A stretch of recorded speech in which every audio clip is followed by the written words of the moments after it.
Once upon a time, in a land veiled by eternal twilight, there lived a girl named Cinderella. She wasn't the ordinary girl you might think of when hearing her name. This Cinderella had a secret.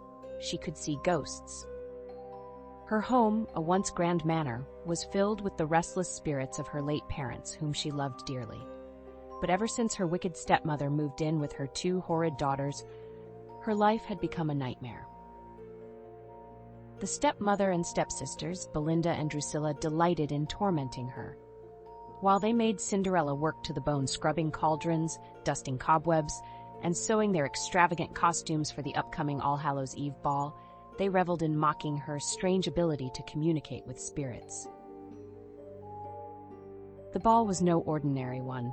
It was the most anticipated event of the year, held in the ominous castle of the Pumpkin Prince.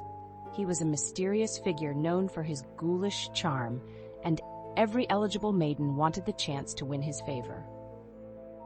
As she sat in front of the hearth, watching the embers glow and flicker, a cold breeze swept through the room, and she heard a whisper. "Why so sad, dear child?" It was the voice of her fairy godmother. "Why not attend the ball and show those wicked souls what you're made of?"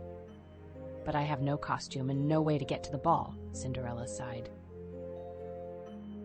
With a wave of her withered hand, the fairy godmother transformed a nearby pumpkin into a haunted carriage, complete with spectral horses. She summoned the spirits of forgotten seamstresses, who sewed Cinderella a gown of midnight velvet. Cinderella arrived at the Pumpkin Prince's castle, where guests were already masked in elaborate costumes, some appearing more like creatures than people. Ghosts danced with vampires, witches sipped bubbling potions.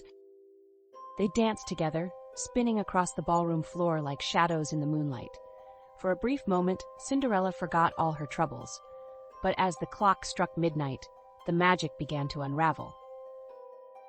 In her panic, Cinderella fled the castle, leaving one of her glass slippers behind. The Pumpkin Prince found it and vowed to search the kingdom for the mysterious maiden who had captured his undead heart. The next day, the prince arrived at Cinderella's manor, holding the bone-like slipper in his hands. Belinda and Drusilla tried desperately to squeeze their feet into it, but their attempts were futile. When Cinderella appeared, the slipper fit perfectly, its bone-chilling cold a perfect match for her. The Pumpkin Prince smiled with his ghastly grin. "You are the one," he whispered, offering his skeletal hand. Cinderella accepted, and together they rode off in the haunted carriage to rule the kingdom of shadows as king and queen. And though they lived in the land of the undead, Cinderella's heart finally felt alive. The end.